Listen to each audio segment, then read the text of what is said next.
So, good morning mga tol. So, ngayong araw, gagawa ko ng solar aparato. So, ito yun mga tol, yung mga pyesa na gagamitin ko. So, dahil nakumpleto ko na siya, bubuuin natin. Tsaka ito yung bracket na lagayin natin ng breaker. Tsaka itong lagayin natin ng mga pyesa. Ito yung sa mesa namin na nasira.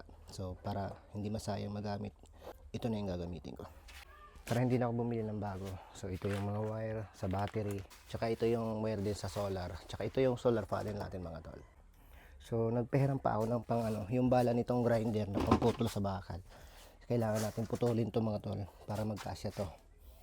So alright. So yung mga tol, dahil nakahiram na tayo ng pangputol sa bakal mga tol. So puputulin na natin itong bakal. Itong bracket. Ito mga tol. So ito pang tiles daw to eh. Tapos ito yung pambakal. And so nilagyan ko na to ng marking kanina. Ayun na, so nakikita na yung marking natin. So dito tayo magpuputol.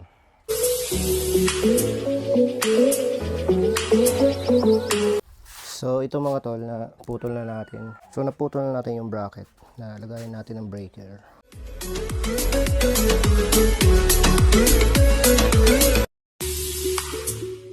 So yun mga tol, kasya naman. Sakto lang.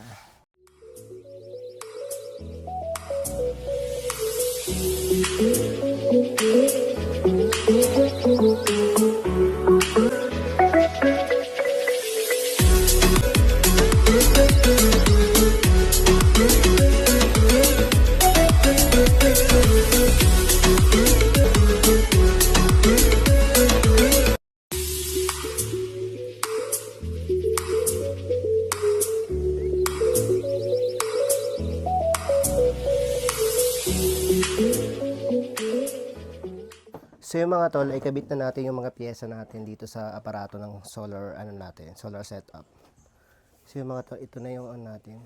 Ito yung solar charger controller. Ito yung magsisilbing charger ng natin, ng battery natin. So dito natin ikakabit yung solar panel, tsaka ito rin yung power inverter natin mga tol. Tsaka ito yung mga breaker natin. Tsaka ito yung relay natin.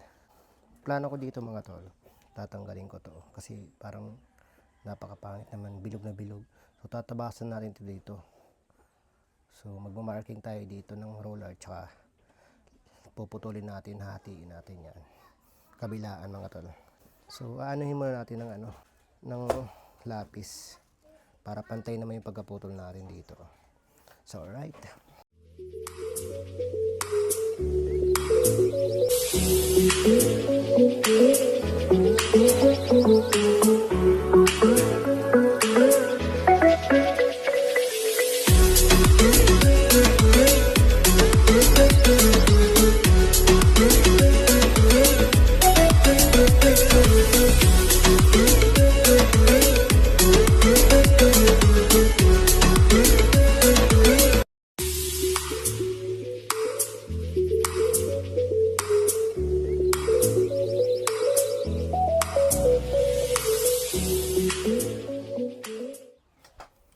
So yun mga tol, nabawasan na natin yung gilid niya mga tol. So hindi nga lang maganda yung pagkatabas natin. So medyo malaki dito yung pagkatabas natin sa kabila.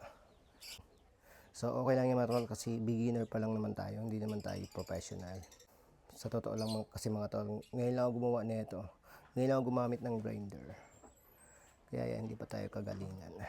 So wiring na lang ang kulang nito mga tol. So madumi, punasan na lang natin mamaya. Wiring na lang mga tol, so dahil malolobat na yung cellphone ko, mamaya na lang ulit. So, dahil nabuo na natin to, okay na.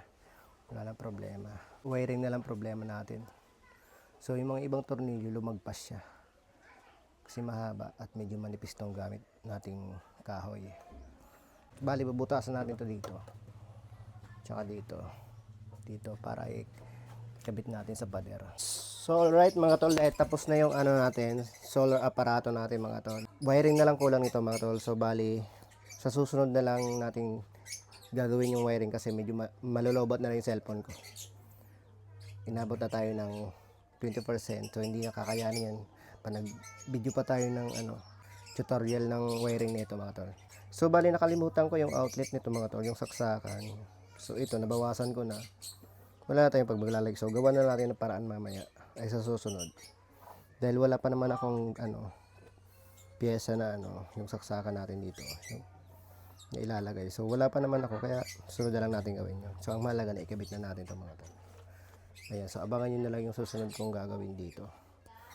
So, mag-aayos tayo ng mga wiring, yung solar natin yun mga tol. Nakikita nyo yun. Ayun sa gilid yun. Ito mga tol, yung solar panel natin. So, 600 watts yan. Dalawang 600 watts. So, iwan lang kung sana gumana tong ginagawa nating solar project. So, para hindi na tayo gumastos ng malaki, kung kaya naman natin gawin, tayo na lang gagawa, di ba? So, bali, battery na lang kulang nito. Kasi sobrang mahal ang battery mga tol, kaya pinahuli ko muna. So, mag-iipon muna ako pambilang battery. Kasi nagkakahalaga rin ng battery ng mga tol ng 12,000. So, nakakuha ko ng 7,000 mahigit lang sa Shopee. Kaso lang pre-order siya. Hindi natin alam kung kailan yung i-deliver. So, yun lang mga tol. So, wiring na lang kulang natin nito, tsaka yung saksakan. So, okay na naman kahit wala tayong saksakan dito. Ang malaga ito, dito sa power inverter. May saksakan naman dito eh. Mapapagana natin to kahit wala yung sinasabi ko kanina. So, kahit yun, gagawa tayo ng paraan. So, iusog lang natin to para malagyan natin dito. Or, siguro kasya naman dito. Kasi nabawasan ko na siya. Ang laki kasi ng bawas ko dito sa kabila eh. Kaya wala na, ubusan tayo ng space para dun sa saksakan. Pero okay lang yan dahil baguhan lang tayo. Normal to. So, alright. So, susunod na lang abangan yung second gagawin natin dito. Second step na. Alright.